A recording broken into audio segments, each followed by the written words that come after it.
I'm Adam, this is my oldest son Aaron, and this is Shepherd's Haven Homestead. Starting off the list of projects to do today, we're gonna try and put a trailer hitch on the golf cart. For no other reason than we wanna pull trailers around with a golf cart. That'll be pretty handy. We have a hitch, just a generic hitch that we ordered online. I think we paid like 27 bucks for it. And aside from this, we just need a piece of angle iron to make the attachment. We'll show you how we're gonna do that here in just a second. After doing a little research online, we find that this golf cart can safely tow up to 1,000 pounds, which is way heavier than what I was thinking it would be. So that's just enough to be useful. Go ahead and grab us a measurement from here to here, outside to outside, and that'll give us a rough idea of what we need to be looking for. 6 3/4. About 6 3/4? Yeah. So we need to either find a beefy piece of angle iron or flat bar, something like that. We're gonna run down to the old boneyard and let's go grab some parts. We've just approached the old boneyard down here, and this is a part of the property that we have not yet cleaned up. It is an absolute mess down here, but there are some good things to be found here and there. It's a lot of tires. That's about 2% of what's actually down here. There's a whole nother stack right over there we're gonna have to deal with and get rid of. And I think this is what we're after today. Some angle iron. That should do pretty nice. It's a little bit thicker actually than what we need, man, to be honest with you. I don't know how we're gonna haul this out of here on a golf cart, but grab it, bud. With the trailer we don't yet have. Yeah, if only we had a trailer, huh? I guess just go right through the middle. Do it like we do the fishing poles. Yeah. Go on top of the seat, probably. Yeah. That will work, but I'm gonna look around real quick just to see if there's anything that will work better, because that is a little thick for what we're needing. Well, I didn't find anything on this side. Let's go see if Aaron found a viable option. Find anything? No. We'll just have to make this work then. So that piece of angle iron that we found originally was just a little too beefy, but we got to poking around up here and we found part of an old bed frame, and we found one that's about the right size, right thickness, not too badly rusted, and it's going to work just fine. We're going to hack a piece of it off with the old Sawzall here.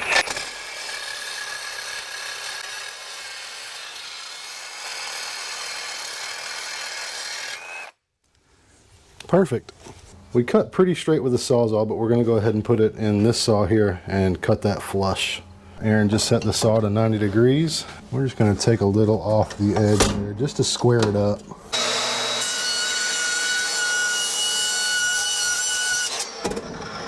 Ouch. So the cool thing about this saw here, this is what's called a cold cut saw, is this can be worked with immediately after cutting it. Pretty nice. Okay, and then you're going to measure from this side, because this is our square side that we just made perfectly square, and you're going to go 6.5 inches that way. Half? 6.5. You measured it. Is it 6.5? I said 6 3/4. 6 3/4. Okay. All right. So go ahead and measure this way, 6 3/4. Go ahead. Don't worry about this. Oh. Yeah. You're going to grab the tape measure, 6 3/4, not 6.5. Turn it around.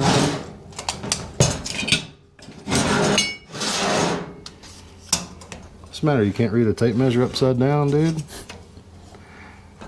And you'll just put a little mark on there right at 6 3/4. Okay. Now you're going to take your square and you're going to line it up with that and then make your mark on each side. You can go that way with it. Flip the square over so that other side's hanging down like this. That way you can see the part that drops down. You can line that up with your mark, see? All marked up. Good deal.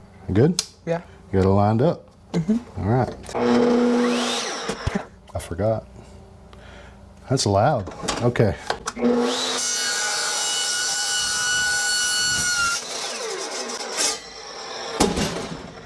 Bada boom. And there's our piece. Let's see how you did.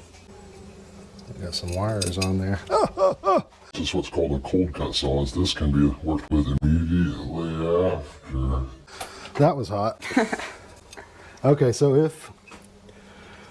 if cut correctly, this should come to the outside of both pieces there. Wow. Check that out. Perfect, dude. So our plan is to go ahead and mount this here, just like that, and we can weld that here where it barely sticks out the back. That's going to be really nice. So it rocks like this. There's nothing supporting it. We're just going to use this angle iron to go right back here, and that'll be nice and solid. So Aaron's just going to clean this piece of material up with the grinder real fast. I'm gonna try. Aaron cleaned up that piece of angle iron entirely with the grinder, so we'll be able to paint it after we weld it on. And getting it all clamped up, then we're going to turn the welder on and burn this sucker in.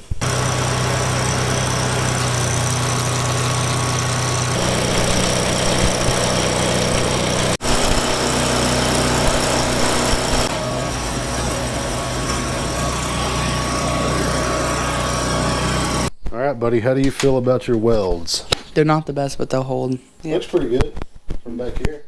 Yeah, just don't get close. Do the honors, bud. It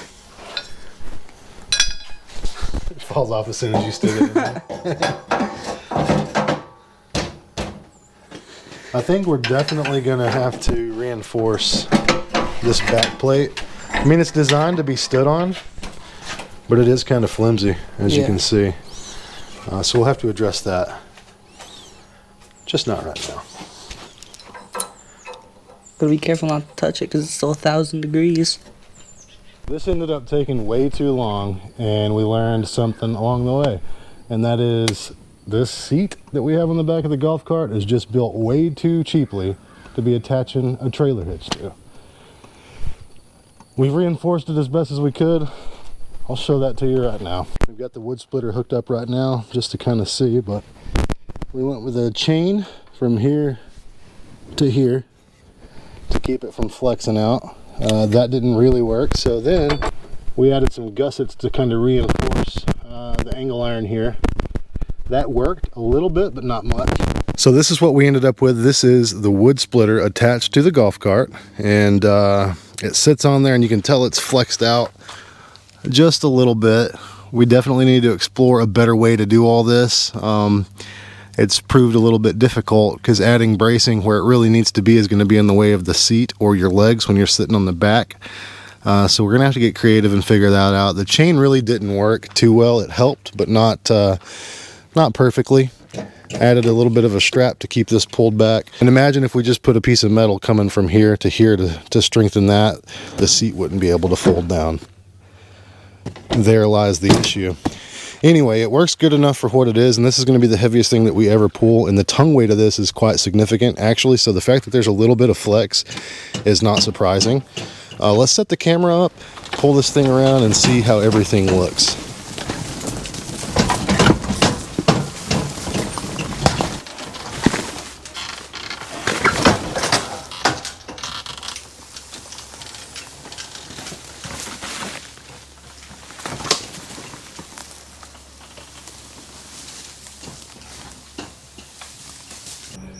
It works pretty good. This is the heaviest thing that we're going to be pulling ever, and that's going to be pretty infrequently. Most of the time we're going to be pulling this trailer here, and that's going to be just basically used to haul trash and, you know, kind of small things around the yard.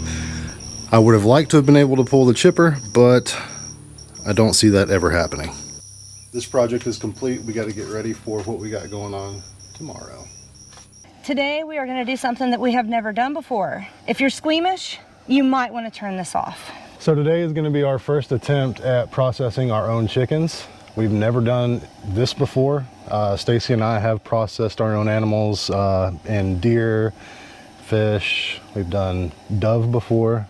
So we have a little bit of experience, but we've never actually processed anything that we have kind of grown ourselves, which makes me feel a little differently about this. I'm really excited about it, but at the same time, not so much. If I end up crying, do not judge me, okay? Aww. We grew our own food, and we're gonna try it out and see how it is, because that's the whole purpose of making your own farm. It's true. So this is going to be the first step in the process here. This is what we are going to call a kill cone. There's a lot of different ways you can do this. You can buy your own. We just kind of made one with stuff that we had laying around. Basically, the chicken goes in upside down. There are 2 cuts made on each side, severing the jugular. And I know that sounds pretty brutal, but after a ton of research, and I mean a ton of research, this is probably the best way to do it. After those 2 cuts are made, blood pressure drops and bottoms out entirely, and the animal becomes unconscious in just a matter of moments. So it's as humane as it can possibly be. So after this is all done, then we move over to the scalding pot. Basically, you want to get your temperature, from what I've seen, up to 150. Dip the chicken in until the feather's loose, and then, well... Then you pluck them. Yeah, you move over. And we don't have an actual plucker. We don't know if this is something we're going to continue to do, so we didn't want to invest the money in a plucker. So for now, we're going to do it the old way, by hand. And by the way, this is much how it would have been done 100 years ago, right? Yeah. No fancy equipment or anything like that. So after the scalding process and the plucking process, then they go over to the table where they're going to be cleaned up. All of the insides removed and all of that good stuff. Once that's done, then we come over to this tub here, and this is just a tub of water filled up. Just a tub of water to kind of rinse everything off and get it clean. And then once we do that, then they're going to go in the ice bucket and wait there until we're done with all of the birds, and then we'll do the rest of the packaging and as far as that goes, right? Yeah, and weigh them out and see what our weight will be. Very curious about too. that. Oh yeah. We're done with the first step. So next we're gonna keep dipping it in here for what, maybe a minute, 2 minutes, until the feathers start to come loose. Oh boy. Hopefully it fits. Oh, careful, that is hot water. It's definitely hot. So for those of you that don't know, the process of scalding is to actually release the feathers. It makes it easier to pluck the bird. And the way you check to see if it's ready is you pull the feathers. Like that came out pretty hard, so that's not ready yet. So Stacy's gonna keep dipping it. You don't have to come all the way out with it. Just kind of like that. As long as just got to keep the water moving, that way it gets in between the feathers. Oh, okay. You don't necessarily have to come all the way out each time. They're getting easier. Getting easier. A little bit longer, I think. Don't want to over scald it. Don't want to cook it, right? Yeah. Look at that. So should it be like that? Oh, those are tough back there. Maybe that might be okay, actually. Oh, okay. Yeah, I think that's fine. Okay. And the plucker would be pretty cool, but this is not so bad.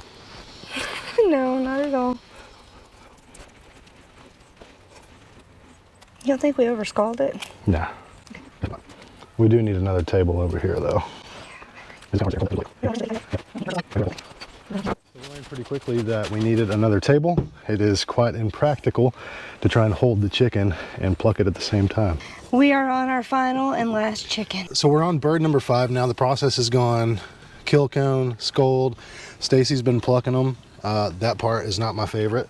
And then she moves them over to me, and we go ahead and I take care of the rest. And when we're done, we have a nice clean bird here. And then they go in the cooler. Not bad. We're all done with the processing of the chickens, and we have them laid out here, minus the one that went on the grill immediately. We're gonna tell you how that goes here in just a second. It'll be our first time eating something that we grew ourselves off of the old farm here, so that's pretty cool. Thoughts? Okay, well, it was a little bit of a stressful thing to do. I know it's gonna pay off and be good. Look at the meat. So the bird that is on the grill was 4 pounds and 13 ounces. Shall we weigh these and see what they are? Let's do it. Okay. Throw them on there. Which one first? Let's go with this one first. Okay. By the way, we vacuum sealed these things, and they look pretty good. Professional, dude. Oh yeah. Not bad. So, what are we looking at? 5 pounds, 1 ounce. 5 pounds, 1 ounce, okay. That's a big bird. Big bird. Let's go with that one next. All right. 5 pounds, 12 ounces. Goodness. Okay. That one feels pretty heavy too. What are we looking at? 5 pounds, 6 ounces. Okay. Second place so far. What about that one? That one felt a little lighter. 4 pounds, 9 ounces. 4 pounds, 9 ounces. Not bad. Not bad at all. That's a lot of meat. Over 20 pounds of meat. Is it? Yes. Just a few hours ago, this bird was running around in the yard, and now it is here, fully cooked. Looks beautiful, honey. Good job. Thanks. I roasted it on the grill for a while. Slow cook.